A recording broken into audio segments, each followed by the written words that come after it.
परमेश्वर ने अब्राहम को चुना और उसके साथ उसका भतीजा लूत भी आशीषित होने के साथ बहुत धनी हो गया।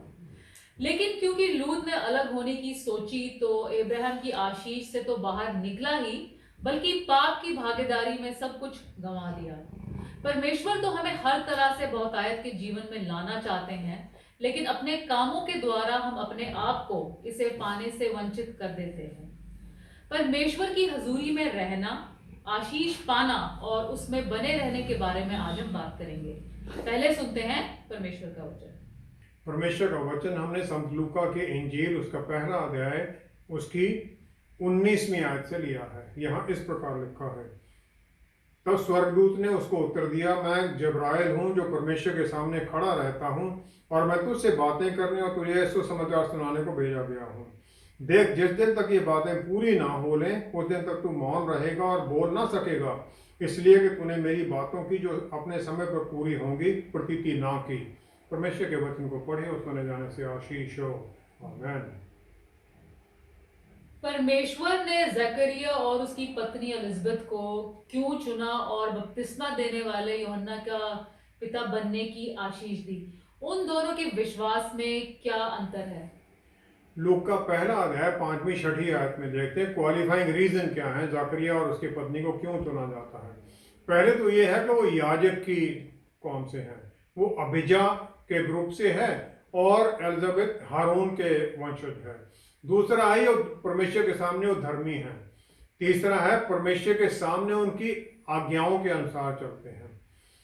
एलिजाबेथ हारून के घराने से थी और दोनों इसीलिए बहुत सूटेड हैं यूहन्ना बपतिस्मा देने वाले के पिता बनने के लिए। और जो राजा दाऊद ने प्रोसीजर एस्टेब्लिश किए थे भवन, परमेश्वर के भवन में आराधना के बारे में, उसके अनुसार वो सब कुछ करते हैं। और चुना गया जकरिया को परमेश्वर के सामने वो धूप चढ़ाने के लिए, जो कि उसके जीवन में शायद फिर कभी दोबारा मौका ना मिले। जकरिया की पत्नी एलिजाबेथ बांझ थी और दोनों काफी उम्र में बढ़ गए थे और इस स्थिति में थे कि उनका बच्चा नहीं हो सकता था। परमेश्वर ऐसे लोगों को चुनते हैं, फिर उन्हें हिस्ट्री में, उसकी कहानी में, हिस्ट्री इज हिज स्टोरी, उसमें एक जगह दे देते हैं जिसके बारे में हम सोच भी नहीं सकते, समझ भी नहीं सकते। यूहन्ना बपतिस्मा देने वाले के दो काम थे। पहला तो ये था, जिस प्रकार किसी महान हस्ती के आने से पहले एक अनाउंसमेंट की जाती है, पहला काम तो उसका ये था कि मसीहा के आने के बारे में लोगों को बताना। दूसरा काम था परमेश्वर के मेमने को उसके मिनिस्ट्री के लिए तैयार होने में सहायता करना। पुराने नियम में जो प्रीस्ट था वो चेक करता था जो कुर्बानी के लिए एनिमल लाया जाता है वो सही है, उसमें कोई ब्लेमिश, कोई कमी तो नहीं है। और यही प्रीस्ट था जो उस कुर्बानी को तैयार करता था, उसके ऊपर अपने हाथ रखकर, ताकि पाप उसके ऊपर ट्रांसफर कर दिए जाए। लूका 1:24 में एलिजाबेथ गर्भ धारण करने के बाद में 5 महीने तक उसने अपने आप को छुपाए रखा। उसने ये कहा कि मनुष्यों में मेरा अपमान दूर करने के लिए प्रभु ने इन दिनों में कृपा दृष्टि करने के लिए मेरे पर ऐसा किया है। ये 5 महीने का समय होता है जब प्रेगनेंसी इतनी को खास दिखाई नहीं देती है, इसलिए छुपने के लिए नहीं गई, लेकिन वो परमेश्वर के सामने आराधना में, मेडिटेशन में चली गई कि अपने जो बच्चा होने वाला उसके बारे में जाने, उसके भविष्य के बारे में जाने। नीति वचन 18:21 में लिखा है, जुबान की के बल है शक्ति, जीवन और मृत्यु जुबान के वश में है। एलिजाबेथ प्रॉब्ली ये भी सोच रही होगी कि दूसरे जो मुझे मिलने के लिए आएंगे वो 1000 बातें करेंगे। कोई कहेगा इस उम्र में तो जो बच्चा पैदा होता है वो विकार से पैदा होता है, गर्भ गिर जाता है, और सोच सकते हैं। तो उसने वो भी सोच लिया कि ये भी ना हो। लूका 1:18 से 20वीं आयत में गैब्रियल ने जकरिया को बताया कि उसके घर में एक बेटा पैदा होगा, लेकिन उसने आगे कह दिया कि मुझे ये कैसे पता चलेगा, क्योंकि मैं तो बूढ़ा हूं और मेरी पत्नी भी बूढ़ी हो गई है। स्वर्गदूत ने उससे कहा कि मैं गैब्रियल हूं। जकरिया का जो एटीट्यूड है वो प्रॉब्ली ये था कि अपने आप को बचाए डिसअपॉइंटमेंट से, कभी मुझे बोल देगा मैं बूढ़ा हूं, आगे पता नहीं क्या होना है। पहला तो ये था। दूसरा ये था कि उसने शायद ये शक कर लिया कि परमेश्वर कर सकता है ये।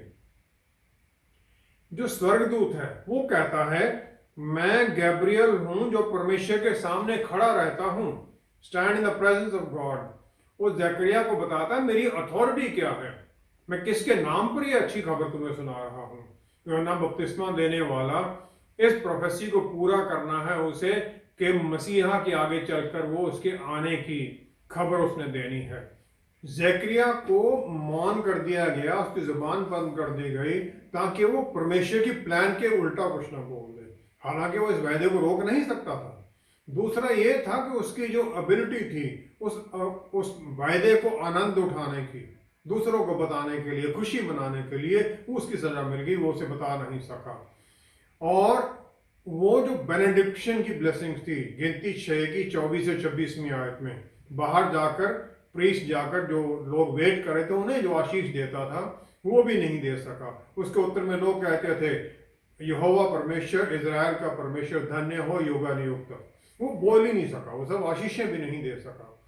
विश्वास में जो चलना है और दोनों पति और पत्नी के विश्वास में, उसका फर्क है। गैब्रियल जकरिया को बोलता है कि तुम मौन रहोगे और तुम जब तक ये पूरी बातें नहीं हो जाती तब तक तुम बोल नहीं सकोगे। याकूब की पुस्तक 3रा अध्याय उसकी पहली आयत में लिखा है कि हम उपदेशक और भी दोषी ठहरेंगे। जो प्रीचर हैं उनके ऊपर ज्यादा जजमेंट, ध्यान से स्ट्रिक्ट जजमेंट होगी। जकरिया प्रीस्ट है और उस दिन वो पूरे इजराइल के लोगों को और बाकी लोग जो इजराइल में रहते हैं उन सबको रिप्रेजेंट करता है परमेश्वर के सामने, वो सुगंधी धूप चढ़ाते हुए। अगर उसका विश्वास ही डोल गया तो जो बाहर है उनके विश्वास का क्या होगा।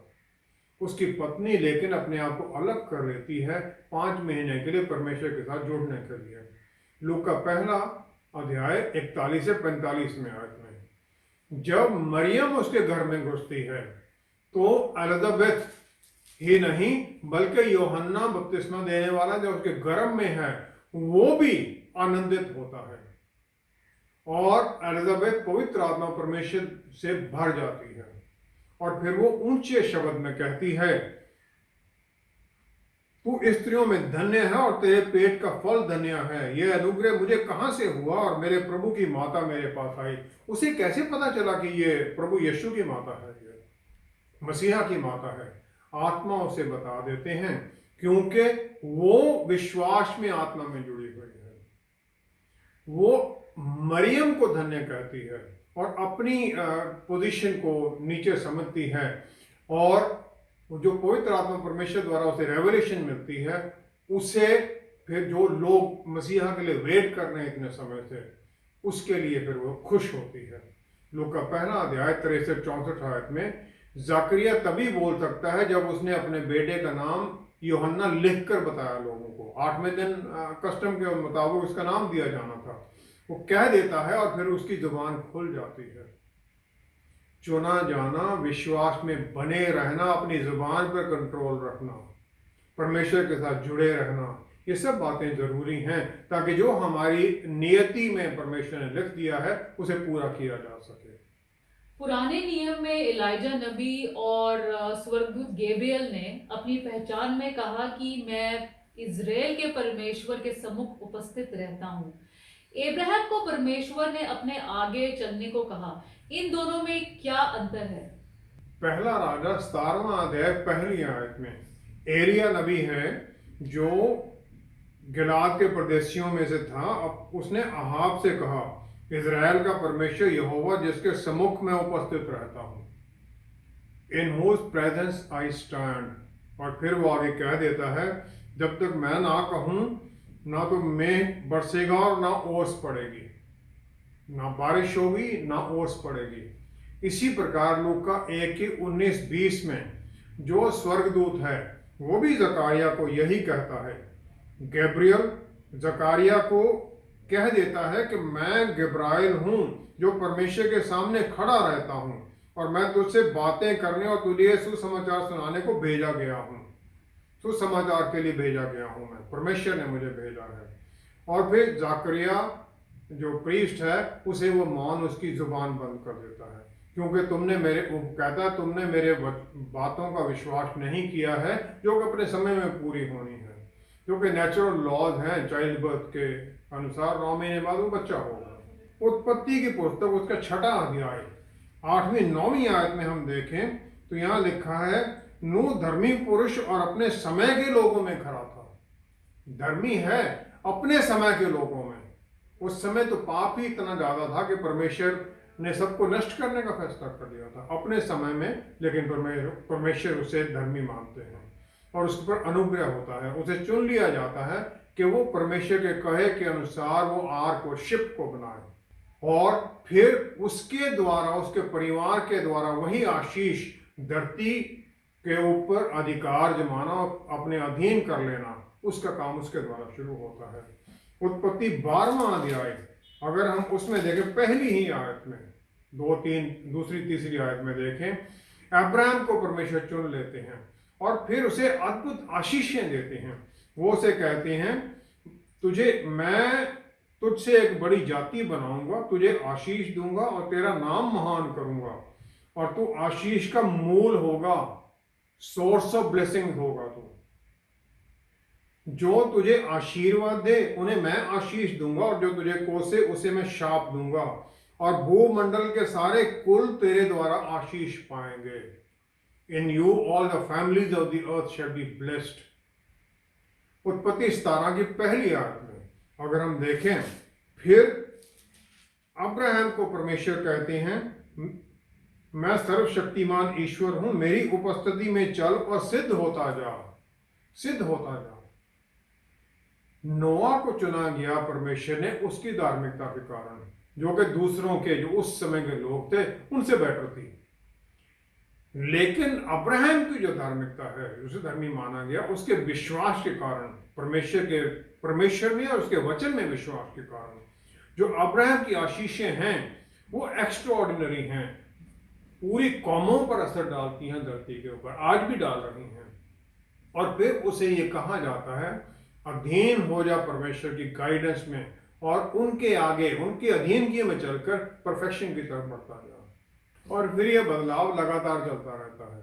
दानियल की पुस्तक 1 अध्याय 3-4 आयत में देखते हैं, नेबुकदनेस्सर है जो बेबीलोन का राजा है, वो अपना जो पैलेस का मैनेजर है, जो खोजा है, उसे आज्ञा देता है कि जो इजराइल से पकड़ के लाए गए हैं उनमें से, और जो उसके अपने वंशज हैं उनमें से कुछ बालकों को चुने, और उनके गुण क्या होने चाहिए, स्पेसिफिक क्वालिफिकेशन जो बताता है।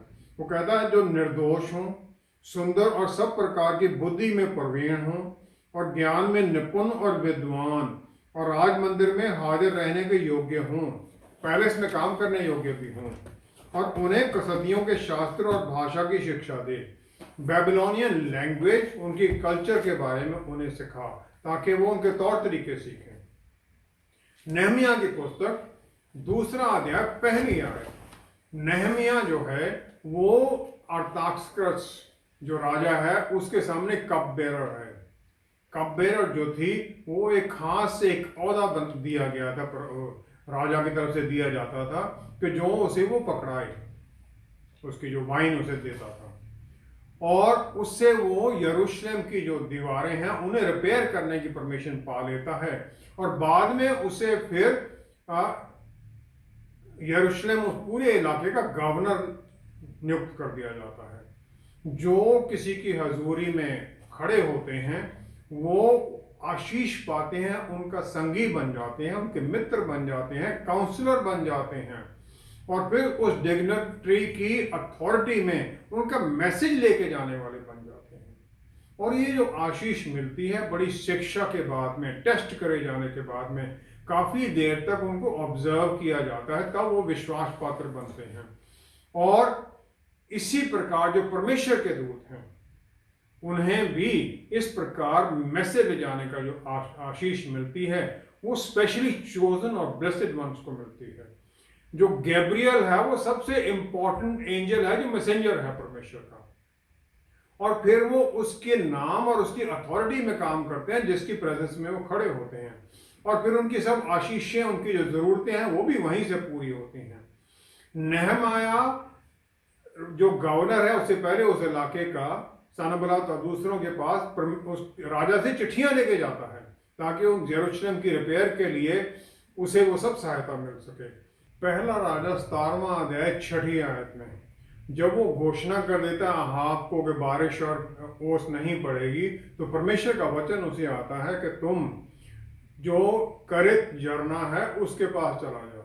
मैंने, परमेश्वर कहते हैं, कौओं को आज्ञा दे दी है, वो सुबह शाम तुम्हें खाना और मीट ला के देंगे। जब झरना सूख जाता है तब उसे आज्ञा मिलती ज़ारेफत में चला जा, जो कि इजराइल से बाहर है। वहां एक विडो तुम्हें खाना खिलाएगी जब तक कि तुम्हें वापस आने की आज्ञा नहीं मिलती है। उत्पत्ति 2 अध्याय 7वीं आयत में परमेश्वर ने जो मिट्टी से इंसान को बनाया था उसमें अपनी सांस फूंक दी ताकि वो जीवता पुरुष बन जाए। यहूदी लोग ऐसे मानते हैं कि वो स्पीकिंग बीइंग बन जाए, बोलने वाला, उसी अथॉरिटी में काम करे जिसमें परमेश्वर ने काम करते हैं लोग, वो बोले और उसका रिजल्ट प्राप्त करे। जो आदम सब जानवरों को और पशु पक्षियों को नाम देता है, वो डिक्लेयर करता है सबका रोल उसके अंदर, धरती पर उनका रोल क्या होगा, क्योंकि वो परमेश्वर के सामने चलता है और उनकी हजूरी में रहता है आदमबाग में।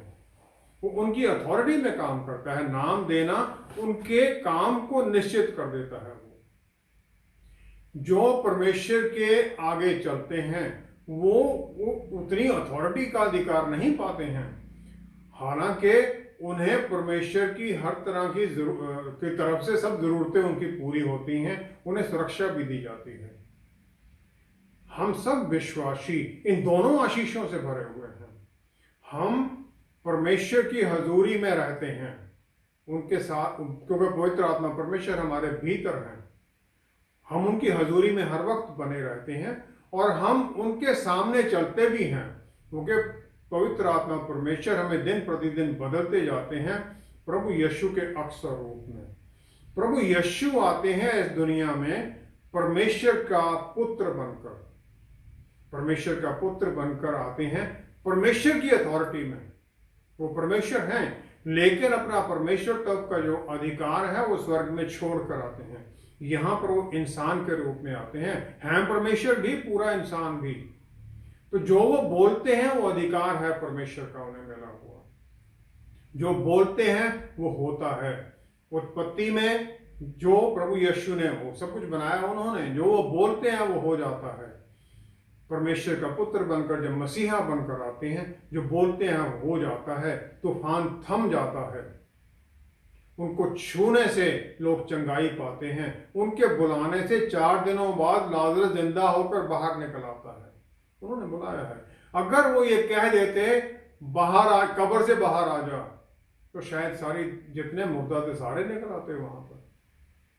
उन्होंने नाम लेकर बुलाया क्योंकि उन्हें अधिकार है ये। इसी प्रकार हम विश्वासियों को भी ये अधिकार दिया गया है और हम इस अधिकार में चलते हैं और हमें उनके सामने इस प्रकार चलते हुए दिन प्रतिदिन सिद्ध होते जाना है। हमारे प्रतिदिन पवित्र आत्मा द्वारा बदलने में हमारा सही रोल क्या है? परमेश्वर जानते हैं कि कोई भी इंसान सिद्ध नहीं हो सकता है। परमेश्वर ने अब्राहम को जो आवाज दी वो ये था कि मेरे सामने चल और सिद्ध होता जा, और इस वॉक में, इस चलने में परमेश्वर उसकी सहायता करते हैं। एक विश्वासी को एक मेजर एडवांटेज है, हम अब्राहम की सब आशीषें भी पा लेते हैं विश्वास के द्वारा, और एडिशनल हमें यह है कि हमारे भीतर पवित्र आत्मा परमेश्वर जो रहते हैं वो हमें दिन प्रतिदिन बदलते हैं, हमें बल देते हैं, शक्ति देते हैं ताकि हमारा जीवन बदलता जाए। पवित्र आत्मा परमेश्वर हमारी मिनट बाय मिनट चेक करके कंट्रोल करने का काम नहीं करते हैं। हमारी जो फ्री विल परमेश्वर ने दी उसे वो उसका रखते हैं, आदर करते हैं। वो हमारे अंतर्मन को वो छू देते हैं। जब भी हम कोई पाप के रास्ते पर चलने लगते हैं, अंदर से आवाज आती है ये गलत है, मत कर, और जब हम इसमें लगे रहते हैं तो वो चुप कर जाते हैं। कुछ समय तक वो चुप रहते हैं, फिर वो छोड़ देते हैं। बीच बीच में हमें याद कराने की कोशिश करते रहते हैं कि हम अपने जीवन में बदलाव लेके आए।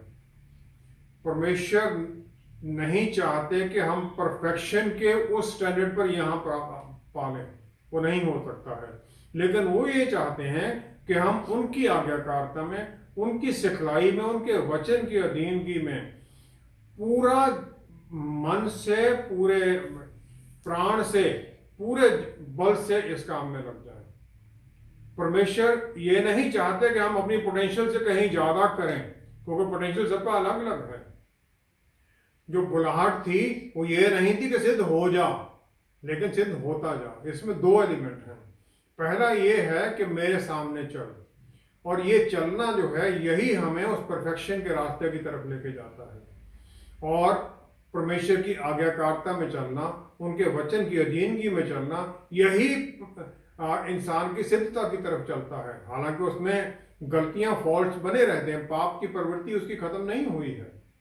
जो यहाँ पर इब्रानी भाषा का शब्द है, उसका जो इम्प्लीकेशन, उसका मतलब है कि चलना अपोजिशन के होते हुए भी जो अंदर की आवाज है आत्मा के द्वारा हमें बताते हैं, उसे हम सुनते रहें और बाहर की परिस्थितियों पर डिपेंडेंट ना हो।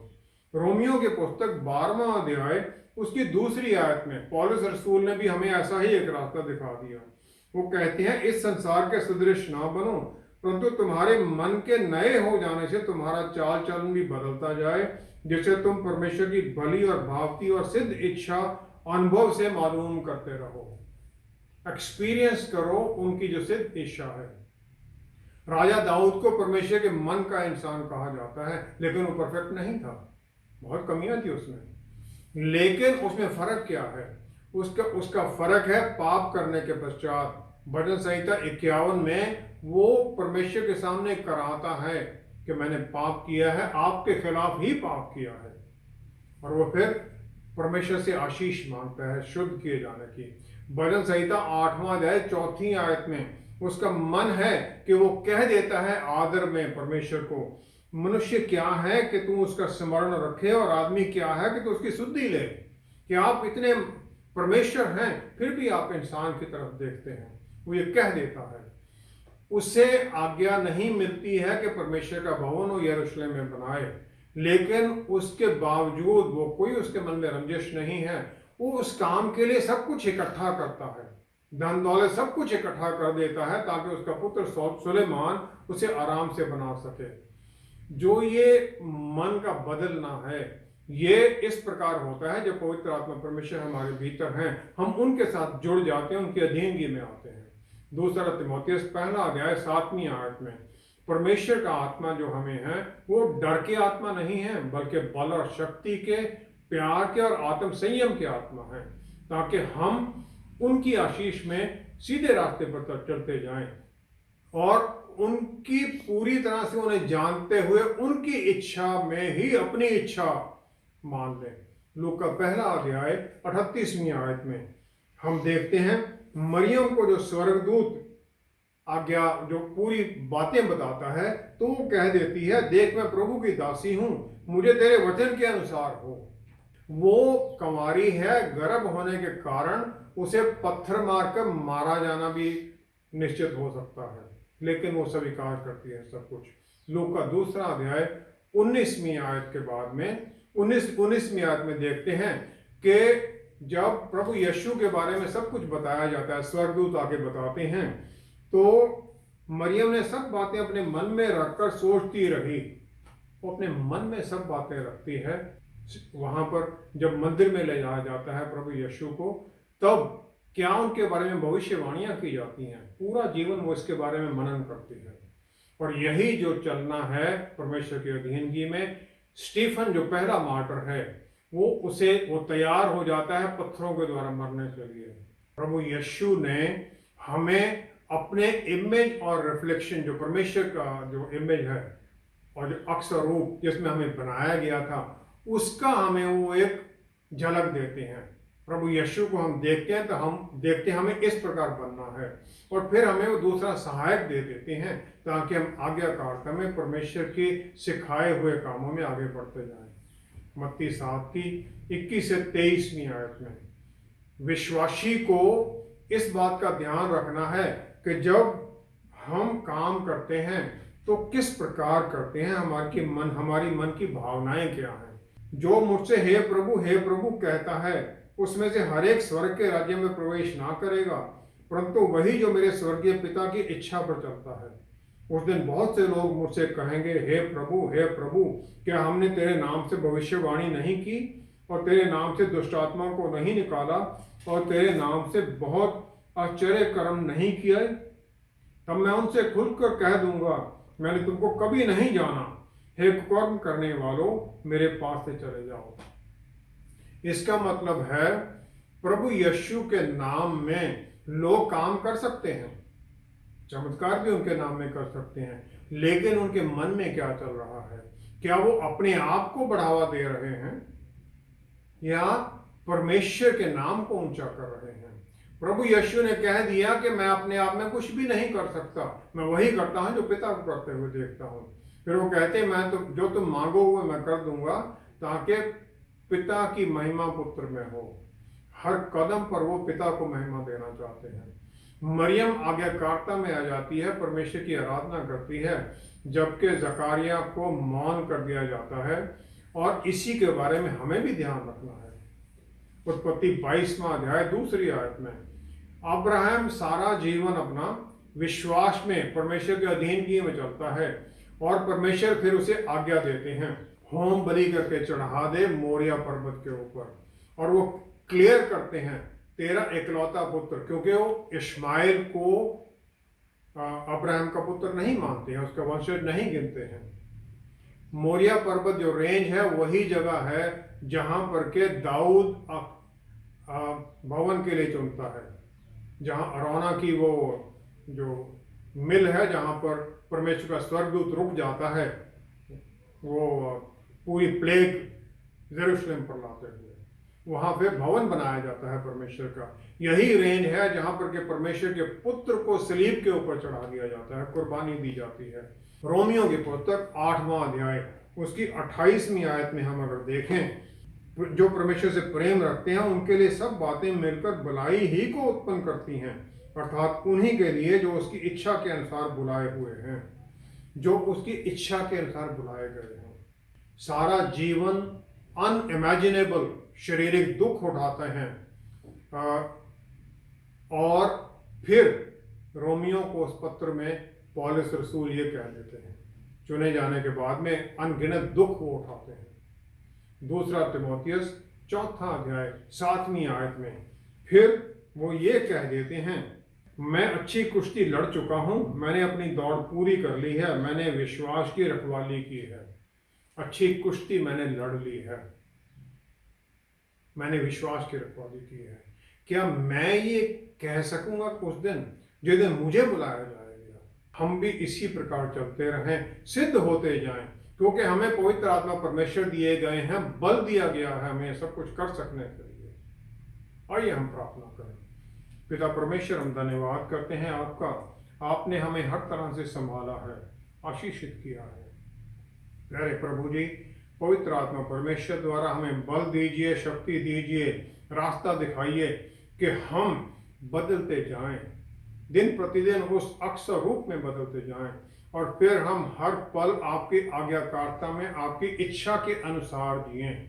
हमारे जीवन में, हमारी प्रार्थनाओं में बस सब कुछ आपकी इच्छा के अनुसार ही हो।